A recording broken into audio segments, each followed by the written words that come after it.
as a roar. He does lose, he do it roar. Here comes the avalanche. Here the avalanche again, my friend. Welcome to Revolutionary Thinking with me, your host, Ariel the Avalanche. Last time we came down on political tribalism.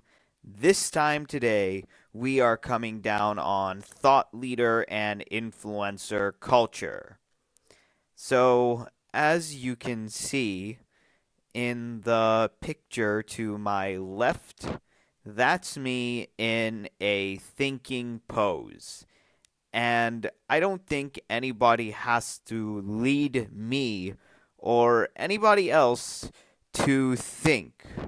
But we do have people out there called thought leaders and they're influencers, and many people out there that kind of guide the direction of thought in our world, popular culture, and all of those things, how you're supposed to act, how you're supposed to talk, how you're supposed to behave, what kind of person you should be, all fall under this thought leader and influencer culture stuff. So let me just share with you guys. I mean, ever since I was young, I could never stand celebrity news or celebrity culture, and I was born in the epicenter of all of that. I was born in Los Angeles. In Los Angeles, we get a lot of news about Hollywood. We get a lot of news about what is a celebrity doing, which celebrity shaved their head, what celebrity got a divorce, what celebrity was playing in the big blockbuster, what celebrity got into a shouting match with, people on their crew. And I just looked at all that news and I was just like, okay, I really, really, really, really don't give a shit. This has nothing to do with my life, nothing to do with where I'm headed in the future, nothing to do with what kind of job that I'm going to get later in life, nothing to do with how this is going to affect me monetarily, nothing to do with who I am, what I want. And yeah, nothing to do with my life and nothing to do with most people's lives. It was just all salacious gossip that had the point of wasting people's time. I don't know what you want to call this. So these people, they already have easy lives, unlike the rest of us. The thing that I find so unbelievable about this is that most of these people who get all this attention have tons and tons of money. A lot of them have enough money that they couldn't even spend it in several lifetimes. There is enough money for their kids and there is enough money for their grandkids. So these people have already reached to the zenith, kind of like the top of financial freedom. So what about the rest of us? What about the rest of the people out there who are struggling with maybe their lives, their relationships, and their finances? Are they not important too? Because these people have already reached to the top of this financial hill, and now they're having problems maybe with their relationships and their behaviors.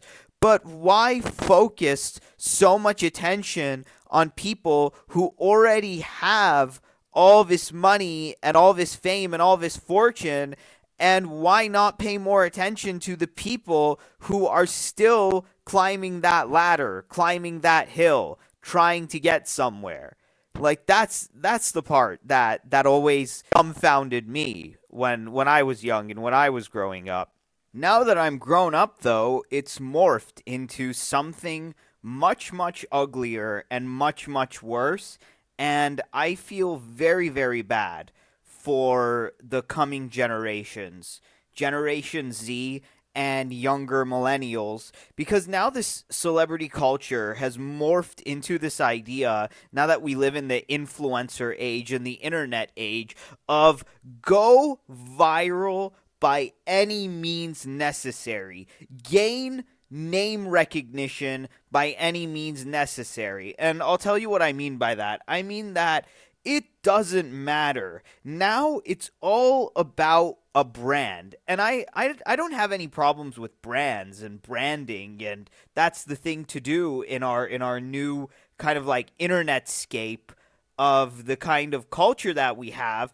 But I mean, geesh, it gets insane when we're talking about this culture of one-upsmanship, something to get some eyeballs or some attention on us. So let's go running in the middle of a football game naked, just streaking, streaking. So it's like, like let's have someone. I'm just gonna streak to get my name out there, and then if that doesn't work, another person sees that going viral, and they're like, you know what I should do? I should streak in a football game naked on a unicycle while I'm going on a unicycle. And then somebody else sees someone else streaking on a unicycle naked going in the middle of a football game. And then they're like, you know what I need to do? I need to get on that same unicycle and naked streaking, and I need to juggle while I'm on the unicycle naked in the middle of a football game. And then it's this constant one-upsmanship of how do I get the most amount of eyeballs and the most amount of ear holes in the least amount of time, and it has led us to where we are now with just anyone and their mom trying to make a viral video, something that everybody looks at without any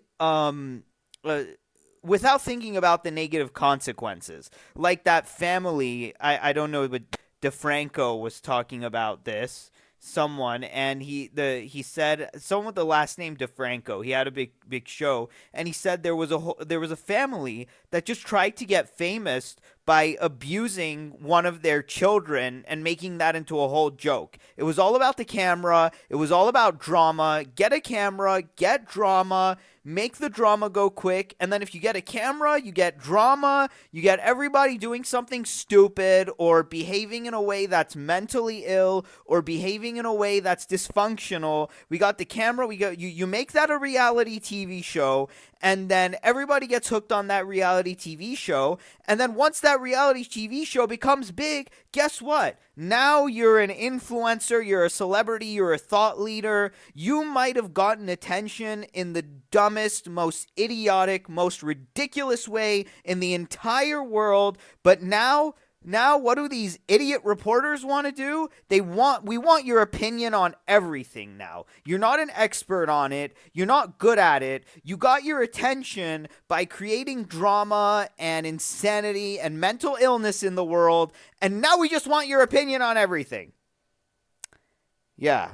I don't know what to say. I don't look up to those kinds of things and those kinds of people.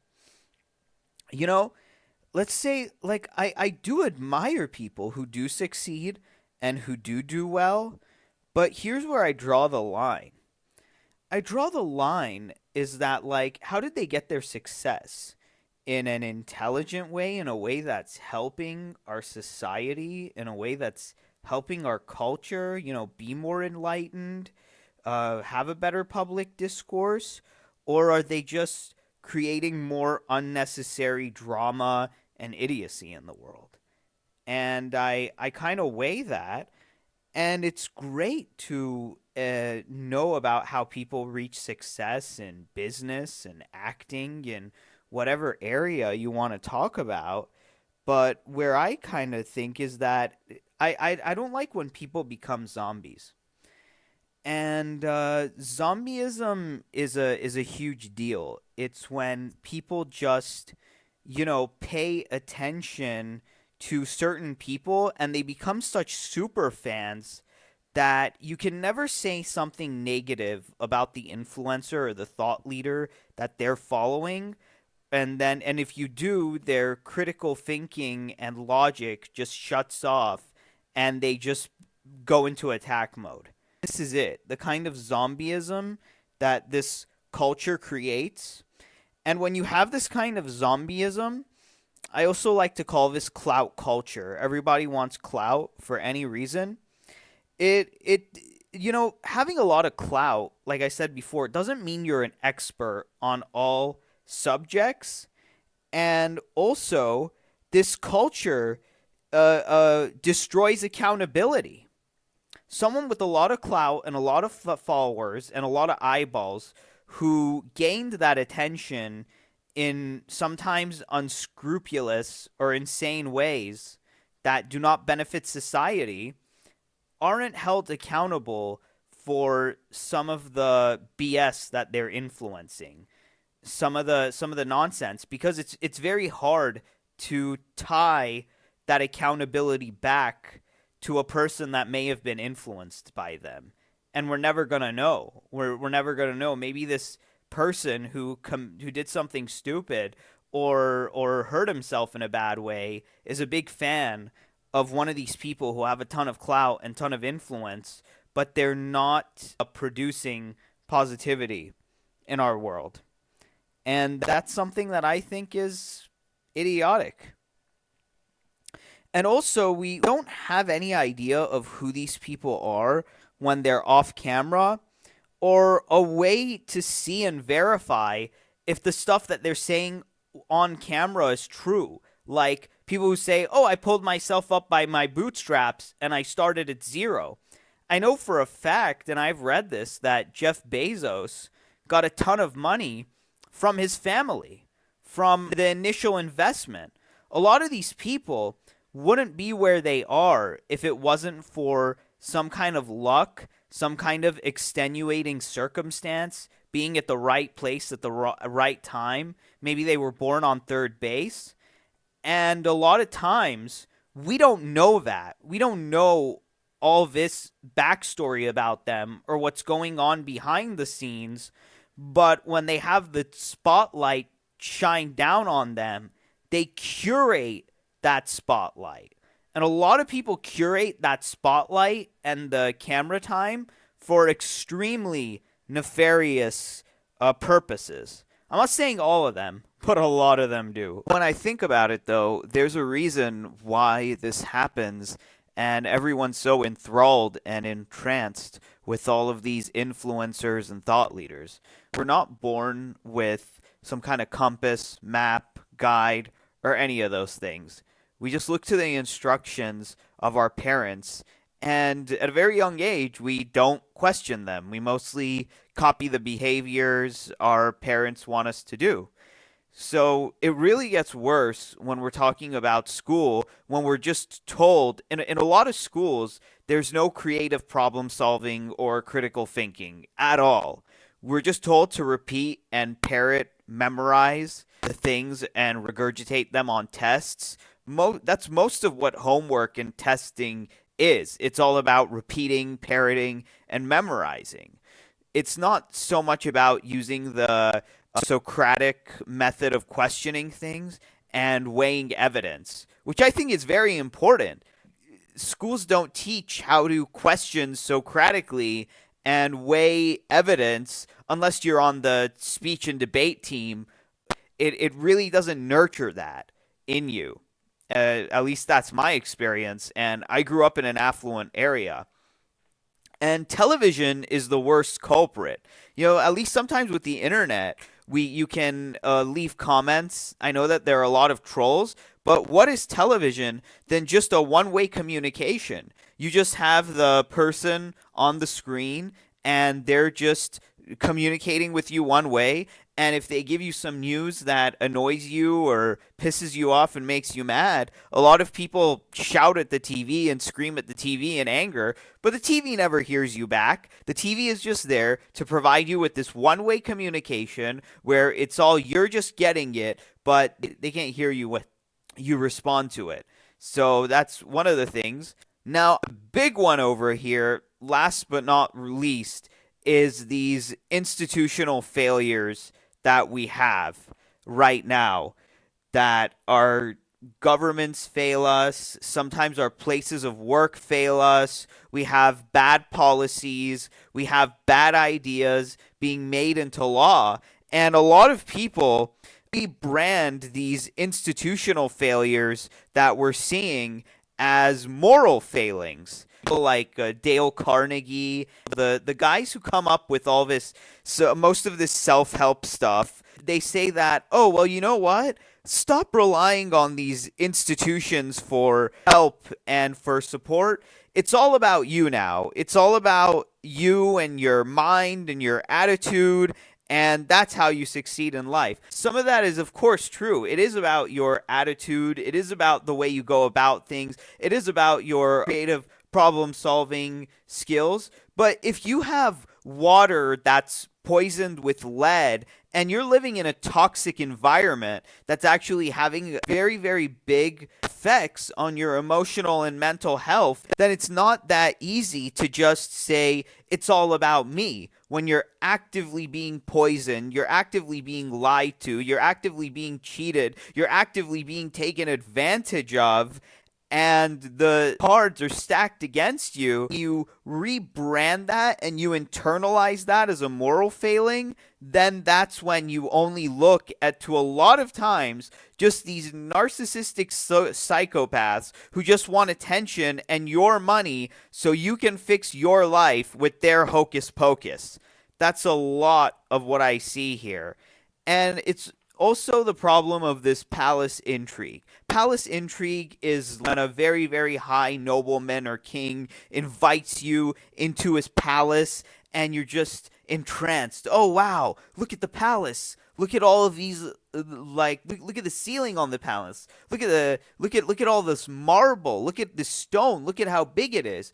But you don't know that part of the reason why they're built their palace is creating this toxic environment that takes advantage of you, lies to you, bullshits you, manipulates you, and then they want to sell $1,000 course for you to get financial freedom, or a $3,000 course, and then 1,000 people send them $3,000. That's a lot of money. So they use that money to create those palaces, telling you that they are the pinnacle of success. And here, let me just invite you to my palace that I used your money to create by taking advantage of you, lying to you, and bullshit you. And you're just so swiped up in this intrigue of all the amazing things that they have that you just look at them as if they're some sort of father figure or if they're some sort of leader, when they're really not. This manifested itself. All of this thought leader and influencer culture manifested itself in the Trump presidency. The Trump presidency, now that I look back on it, was just a toxic mix of all of this celebrity culture, clout culture, all wrapped up into this leader that everybody thought was going to save them, was going to fight the establishment, came together in the Trump presidency. And yeah, so that was me, Ariel the Avalanche, coming down on thought leader and influencer culture. And the next thing I'm going to be coming down on is hustle porn. All right? I'll see you all in the next episode. Bye.